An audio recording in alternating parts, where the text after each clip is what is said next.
د نړیوالو پوښتنې د نړیوالو غوښتنې او د نړیوالو سپارښتنې فرمایشات ډیر دي. هغه به لږ مشکل کار وي، خو د افغانستان د اسلامي امارت لپاره لنډه لاره هم شته ده چې هغه له ملت څخه ده. د ملت زړه لاسته راوړل، د ملت سره د باور فضا رامنځته کول، د ملت غوښتنو او پوښتنو ته غوږ نیول، د ملت غوښتنې پوره کول، د ملت پوښتنو ته جواب پیدا کول، د ملت حکومت ترمنځ واټن فاصلې کمول، دا د حکومت مشروعیت سطح لوړوي. بیا نور هیوادونو ته دا اطمینان باور ورکول کیږي چې دغه حکومت پر شا ملت ولاړ دی او ملت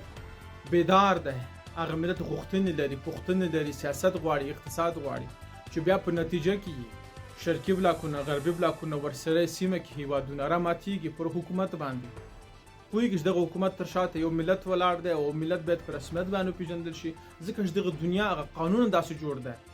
چې یو بل ته نیازمندي ده، یو بل ته ضرورتونه پوره کول، یو بل سره ارتباطات دي، ځکه چې اوس دنیا د کلي په شان باندې ده او هغه کلي کې افغانستان هم یو کور دی چې بغیر د افغانستان څخه نه کېږي. خو مشکل دا دی چې افغانستان باید په خپل